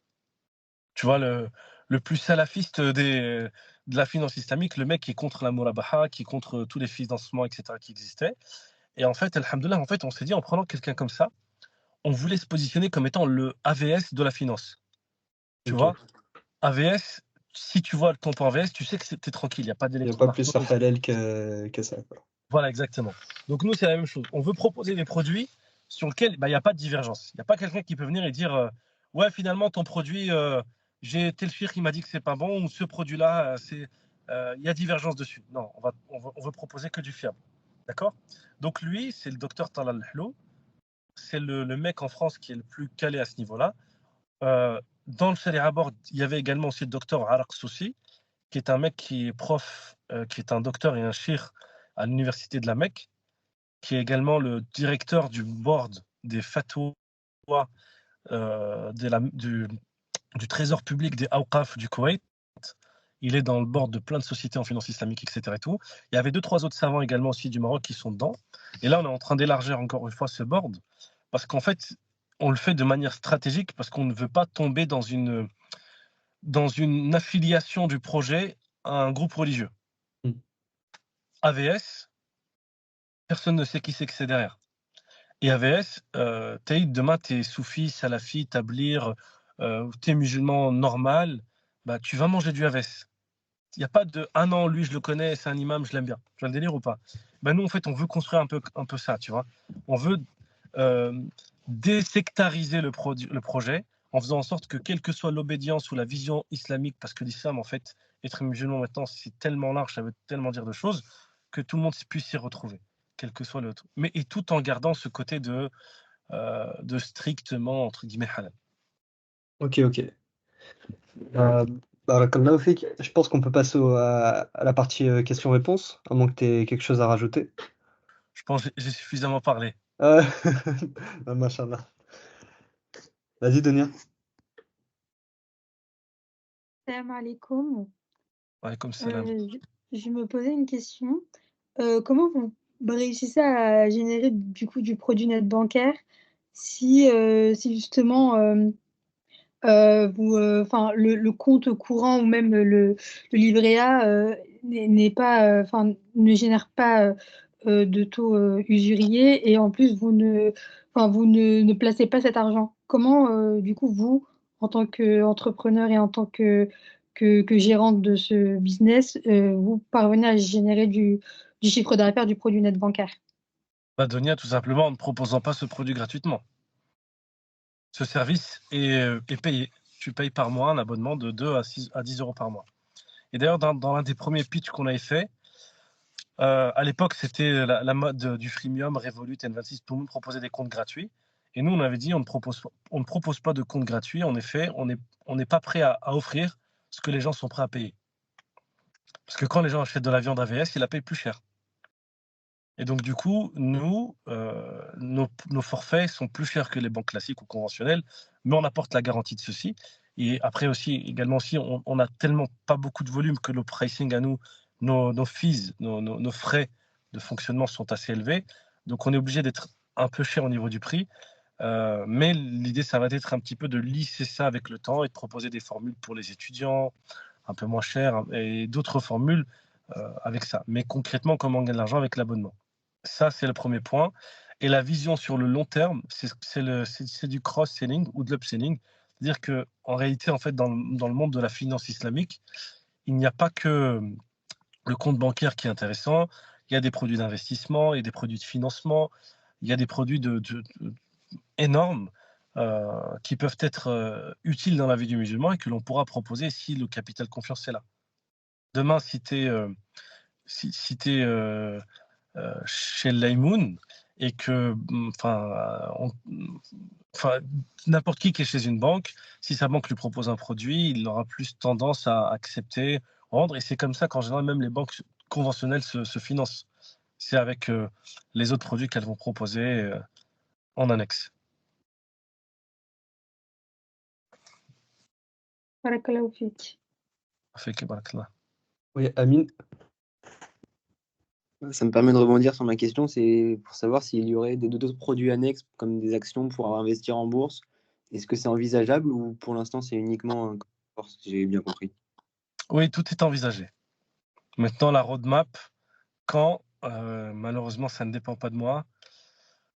Il y a, en fait, vu qu'on est sur des produits qui touchent à l'argent, qui sont en lien avec l'argent, on est contraint de faire énormément de tests avant de poser un produit, histoire de s'assurer qu'il ne va pas y avoir de fraude, il ne va pas y avoir de mauvaise utilisation. Pour vous donner un cas d'exemple pratique, là, on a déjà fermé des comptes. Il y a des clients qui sont venus chez nous à qui on a clôturé les comptes parce qu'on s'est rendu compte qu'ils faisaient de la fraude. L'utilisation était frauduleuse. Donc du coup, alhamdoulilah, on a les capacités de pouvoir le maîtriser sur ces produits-là. Mais demain, si je dois le faire avec d'autres choses, il faut que je sois sûr que la personne, par exemple, qui veut acheter des actions chez moi, elle ne le fait pas pour blanchir de l'argent. Elle ne le fait pas pour financer un cartel de drogue ou un trafic de je ne sais quoi. C'est le plus compliqué. Dans le domaine dans lequel nous sommes, c'est ce qui est attendu des régulateurs.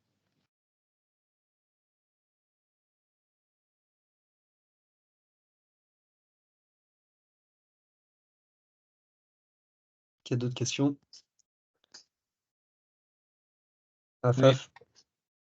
Salam alaikum, merci pour ton témoignage. J'avais deux questions. La première, c'était toujours la suite. Est-ce que vous comptez proposer par exemple des prêts? Et la deuxième, rien à voir. Mais je ne sais pas si je la pose après que vous répondez à celle-là ou pas. Pour pas mélanger. Oh, vous pouvez poser les questions, on ne va pas les mélanger. La deuxième, c'est plutôt si on doit commencer demain une entreprise vis-à-vis de vis-à-vis de la réglementation, enfin, des règles islamiques, est-ce qu'il y a des choses qu'on doit prendre en compte absolument? Je sais pas, par exemple, demain, je crée une entreprise, à quoi je dois faire gaffe avec une associée, enfin, des choses de base. Ah, mais c'est deux excellentes questions. Alors, pour la première question, pour les prêts, c'est prévu. Et on veut proposer des prêts à taux zéro. Mais en mathématiques, c'est la théorie des grands nombres. Il nous faut beaucoup de clients pour pouvoir le faire. Et pour la seconde, c'est une excellente question que vous posez là, parce que c'est ce que Omar ibn al-Khattab a dit, radiallahu anhu. Il a dit La yabi'u fi aswaqina illa man faqaha dinana. Ne peut vendre dans nos marchés que celui qui maîtrise les règles de notre religion. D'accord? Normalement, avant d'entreprendre, il faut un minimum de bagages pour savoir ce qui est permis et ce qui est interdit. Et bon, ça, en soi, c'est une conférence peut-être minimum d'1 heure en étant extrêmement succinct pour donner les règles de base. Mais c'est une très bonne chose que vous posez comme question. Et si vous voulez, on pourra prendre peut-être 1 heure ou 2 plus tard, Inch'Allah, pour donner les principales recommandations pour quelqu'un qui va entreprendre, ce qu'il a le droit de faire et ce qu'il n'a pas le droit de faire de base, s'il veut s'associer ou s'il veut faire seul, toutes ces choses. Et même sans rentrer dans les détails, il faut savoir que c'est des sujets qui sont extrêmement passionnants. Je vous donne un exemple tout simple. Le statut de société, religieusement, les premiers savants de l'islam l'ont interdit. Parce qu'une société, une personne morale, a une responsabilité. D'accord? Et cette responsabilité, normalement, religieusement, elle incombe à un humain. Demain, Total tue une personne, c'est Total qui paye l'amende. D'accord? Mais ça se trouve, c'est le mec de Total qui a fait n'importe quoi et qui a causé ou provoqué la mort. Buitoni avec la bactérie qui s'était propagée. Bah, c'est une faute humaine. Mais la responsabilité, elle revient à une personne morale. Donc on se cache derrière ça. D'accord? C'est un peu l'exemple de Simpson and Simpson. Simpson avait créé une société, il avait appelé Simpson and Simpson, il s'était fait prêter beaucoup d'argent au nom de la société. Et quand les gens sont venus lui demander de l'argent, il a dit mais non, c'est pas moi qui vous dois de l'argent. Allez voir la société, Simpson and Simpson. Vous voyez? Donc, et ça a été sujet de beaucoup de questions parmi les savants musulmans, etc. et tout. Ça finit par être accepté par la contrainte du fait qu'on ne peut pas faire autrement. Mais en l'état, en fonction de ce que vous allez faire, du produit, du service, etc. et tout, la première des choses que je vous invite à faire, c'est de regarder si vous vous associez avec quelqu'un, les contrats, les clauses du contrat, est-ce qu'elles sont licites ou pas. Deuxième Ok. élément, de voir si votre activité est illicite ou non. Troisième élément, si le financement de cette activité est illicite ou pas. Et quatrième point, la zakat sur votre activité. Ok. Et D'accord? est-ce que enfin, je me permets de te tutoyer, est-ce que tu aurais des ouvrages sur lesquels grâce auxquels on pourrait se renseigner ou pas? Non, en français, j'en connais pas. Ok. Moi, je vais essayer de Là, regarder. Ouais. je te coupe. On a commencé à préparer que l'association a un guide sur les métiers halal ou haram. Et dedans, on a évoqué quelques points de fiqh au niveau des contrats, au niveau de toutes ces règles. Inch'Allah, on va pouvoir l'envoyer bientôt. Et on a une première correction pareil, de Mohamed Talal Nahlou, le cheikh rigoriste dont Younes parlait tout à l'heure. Donc ça, on va pouvoir vous le transférer. Et puis Inch'Allah, pourquoi pas, si Younes t'es partant, si ça vous intéresse, proposer une autre intervention sur le sujet. Inch'Allah. Après, je peux vous proposer également, parce que j'ai vu en anglais, les normes de l'AOIFI, je sais qu'ils sont disponibles en PDF en anglais, qui vont donner des normes assez globales de ce qui est permis dans certaines choses à faire ou pas. Mais c'est compliqué quand on n'est pas dans le domaine de comprendre un petit peu et de voir ce qui s'applique chez nous ou pas. OK? Mais dans l'absolu, euh, dans les muamalat, dans les interactions, tout est permis sauf ce que le texte interdit. D'accord? Donc l'idée, c'est de voir, c'est de raisonner par l'absurde, voir ce qui est interdit, d'apprendre tous les interdits et de faire tout ce qui n'est pas interdit. Ok, merci beaucoup, Barakallahu Fik. Fikum barakallah.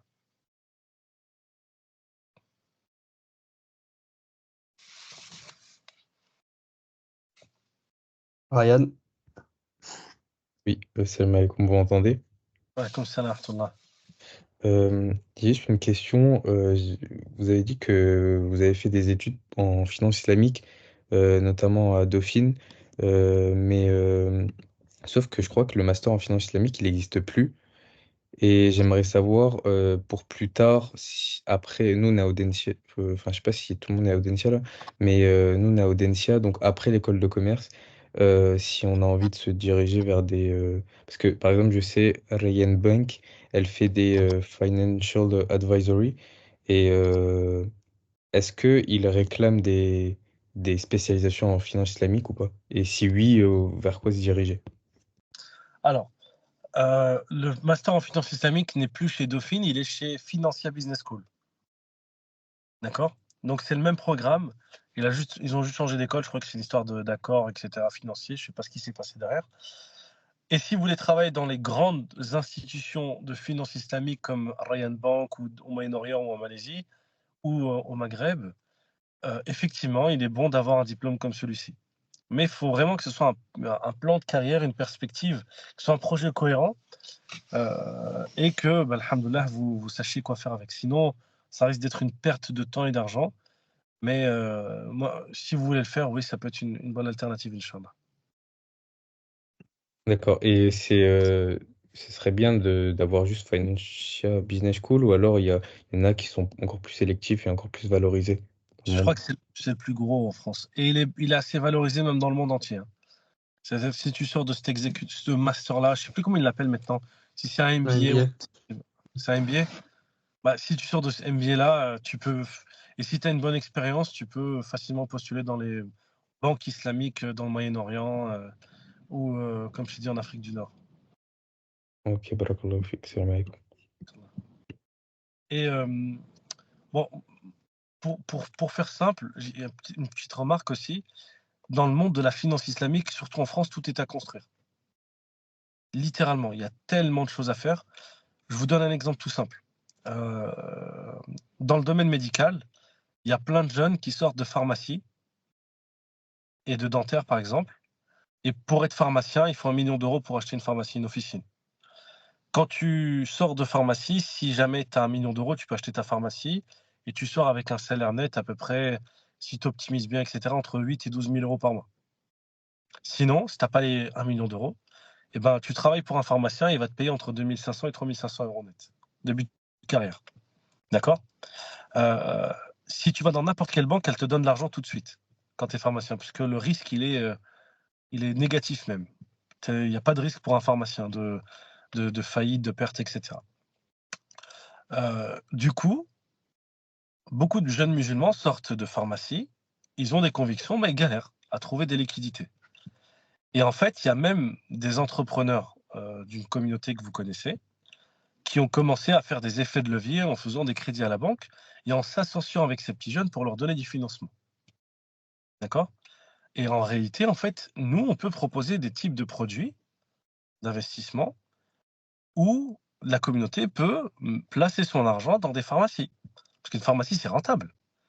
Donc, du coup, ça, c'est un produit qui peut être mis en place facilement. Et surtout, il peut être mis en place tellement facilement. Pourquoi? Parce qu'en fait, il suffit d'aller voir le réseau des anciens pharmaciens qui ont la cinquantaine. Eux, en général, souvent, ils ont beaucoup d'argent de côté, à ne plus savoir quoi en faire.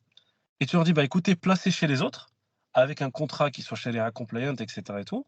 Et les petits jeunes, bah, ils ont une solution qui leur permet d'avoir du financement. D'accord? Ça, c'est un exemple. Le dentaire, c'est la même chose. Des sociétés, je vous donne un exemple tout simple. J'étais à un salon à Mulhouse. Il y avait une société qui vend des meubles. C'est une société en fait qui est super bien gérée par une famille. Ils sont 7 dans la famille, ils sont 7 à gérer la société. Ils ont pas mal de boutiques. Et, et eux, en fait, il y a quelque chose qui leur fait mal au cœur, c'est qu'ils proposent du paiement plusieurs fois sans frais, mais ils passent par Sofinco. Et en grattant un petit peu, Sofinco prend 12% sur le prix du canapé. Le canapé à 1 500, 2 000 euros. 12%, c'est énorme. Et en réalité, on peut trouver aussi des solutions halal qui vont apporter de la trésorerie, d'investissement pour par exemple, cette société-là qui fait du meuble et peut-être même en étant plus performant que 12%. L'immobilier, la même chose, il y a tellement de choses à faire. En finance, on a tellement à faire que l'entrepreneuriat dans ce niveau-là est plus que bienvenu. Bien évidemment, après, je vous dis pas que c'est simple, hein, là, je vous ai schématisé un petit peu le truc. Et ça prend du temps, c'est complexe, etc. et tout. Mais si jamais vous avez envie d'entreprendre, le domaine de la finance ou même d'autres, hein, tout est à reconstruire. Tout est à, pardon, même construire. William, je sais pas si tu as toujours ta question. Oui, j'ai toujours ma question. Salam alaikum. J'avais une Ouais. question par rapport à ce que tu avais dit avant. Tu avais dit qu'on ne devrait pas déléguer des tâches lorsqu'on est entrepreneur, mais si on n'a pas les compétences pour faire les tâches nous-mêmes, notamment les compétences pour coder une application, etc. Alors, non, j'ai pas dit qu'il faut pas déléguer. Non, il faut déléguer, on est obligé. Mais quand on délègue, on doit comprendre ce que la personne elle fait en face. Et on doit être capable de la challenger, même si c'est pas notre secteur d'activité. Moi, j'ai jamais fait de code. Le mec, il me dit, je vais faire ça en Laravel, en Python, en ceci, en cela. Je dois être capable de comprendre ce qu'il me dit, de challenger ce qu'il me dit et d'être sûr. Parce qu'il n'y a rien de pire que ça. Mais des exemples de gens qui, justement, dans le code, dans le développement, ont fait confiance à des gens et ont perdu des milliers, voire des dizaines, voire des centaines de milliers d'euros, bah, j'en connais, mais à l'appel. Un frère que je connais, il a fait développer une application, il a payé 40 000 euros.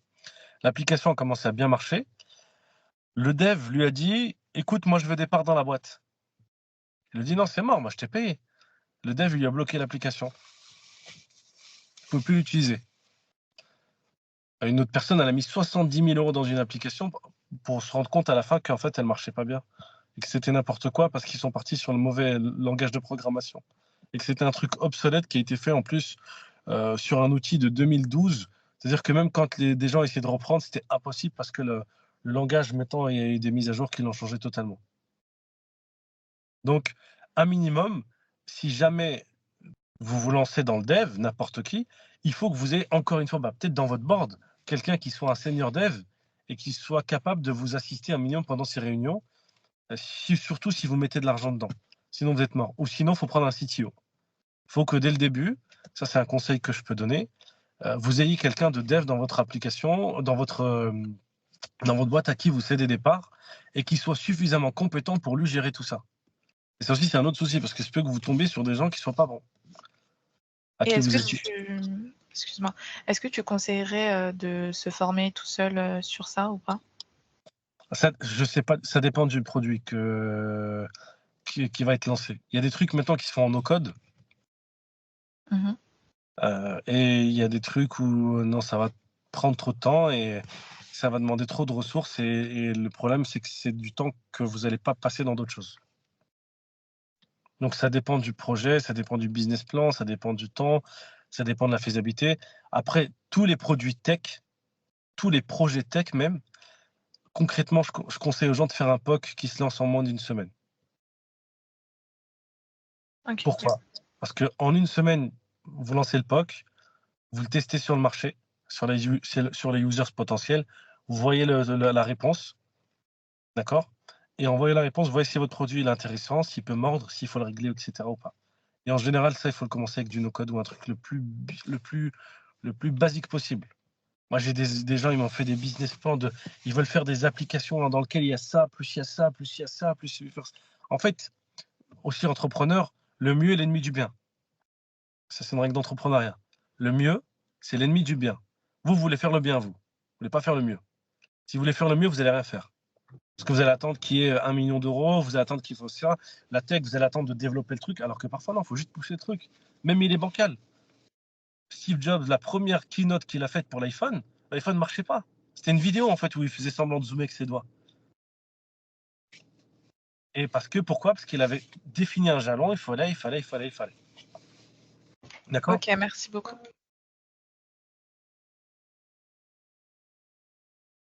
Ayman? Salam alaikum. Alaykoum salam wa rahmatullah. Déjà, barakallahu fikoum pour la présentation. Tu as évoqué pendant la présentation une envie de grandir avec des levées de fonds, si j'ai bien compris, en faisant appel à des fonds d'investissement.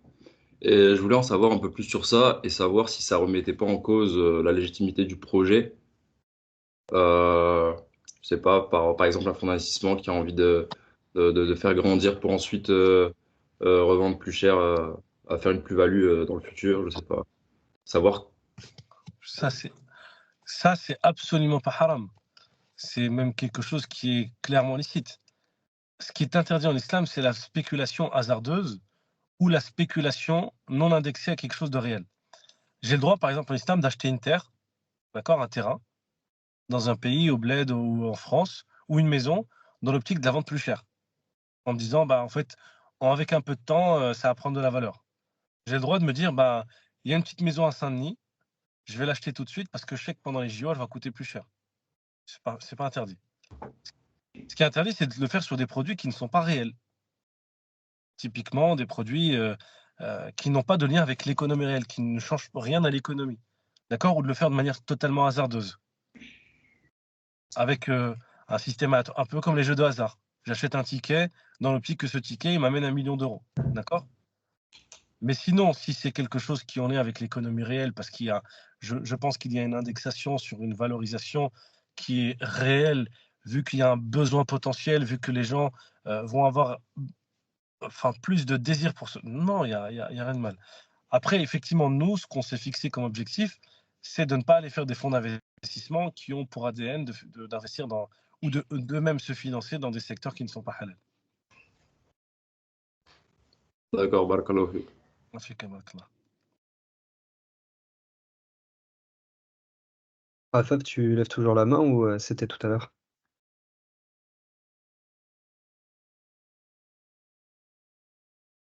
Je sais pas s'il y a d'autres questions. Si on